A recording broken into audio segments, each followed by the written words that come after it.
반갑습니다, 여러분. RS입니다. 오늘도 계좌는 신고가를 돌파했습니다. 나스닥은 14,000을 돌파했고 S&P는 4,500을 돌파했습니다.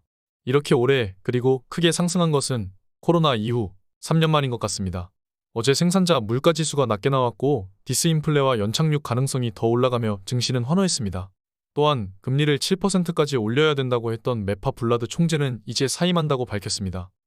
TQ는 어느새 44불을 돌파해버렸습니다. 30불을 기다리던 멤버십 회원분들이 많았는데 거기서 50%가 더 상승한 것입니다. 테슬라는 277불을 기록했습니다. 반도체 섹터도 크게 상승해서 SOXL은 27불을 돌파했습니다. 6% 이상 상승했습니다. 상승할 때는 TQ보다 더 상승하고 하락할 땐 더 하락합니다. 베타가 TQ보다 크다고 생각하면 편합니다. 스파이의 경우 450부근입니다. S&P는 이미 4,500을 돌파했죠. 390 정도에서 제가 TQ 매수를 했었죠. 헬스케어 섹터와 정유주를 제외하고 거의 전부 상승했습니다. 특히 이번에도 구글과 아마존 등 빅테크가 이끌어갔습니다. 엔비디아도 4% 이상 상승했죠. 7개의 메가테크 기업이 전체 지수를 이끌어가고 있습니다. 나스닥 QQQ는 최고점까지 단 7.7%밖에 남지 않았습니다. 며칠만 이대로 상승하면 다시 전고점이라는 것이죠. 우리는 이러한 부분들에서 잘 매수해왔고 제 계좌도 전고점을 계속 돌파하고 있습니다. 계속 좋은 지점에서 매수를 해왔기 때문에 지금을 즐길 수가 있는 것입니다. 어제 시장이 환호했던 것은 생산자 물가지수가 좋게 나왔기 때문입니다. 예측치보다 더 낮게 나왔습니다. 생산자 물가는 소비자 물가의 선행지수이기 때문입니다. 생산자 물가부터 낮게 나와야 소비자 물가가 잡히기 때문입니다. 코어 PPI의 경우에도 하락하는 모습을 보였습니다. 심지어 이런 상황에서 실업급여 청구 건수는 예상치를 하회하면서 경기는 생각보다 강하다는 느낌을 주었습니다. 생산자 물가지수로 인한 침체 걱정을 덜어준 것이죠.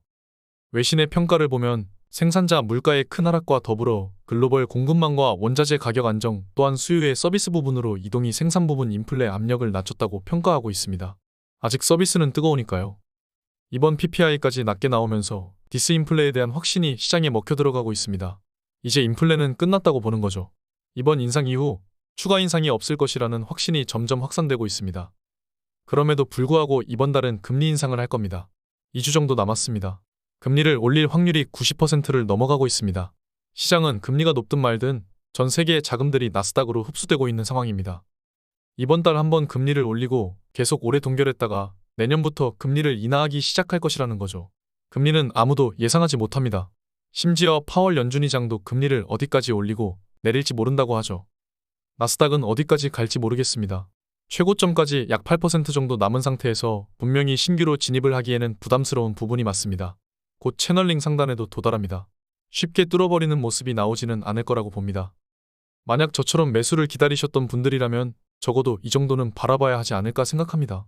QQQ 21선은 이제 370이 됐습니다. 그나마 360에서 345 정도까지가 건강한 조정이 아닐까 생각됩니다. RSI가 다시 50을 찍는 날이 올까 생각이 듭니다.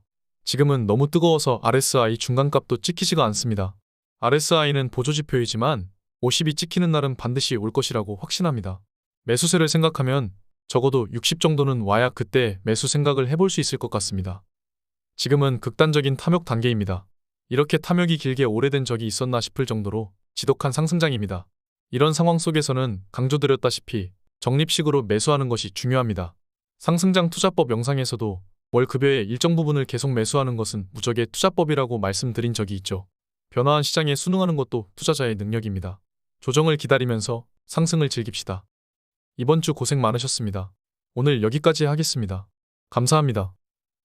지금까지 목숨 걸고 레버리지와 테슬라 투자하는 RS 미국 주식이었습니다. 감사합니다.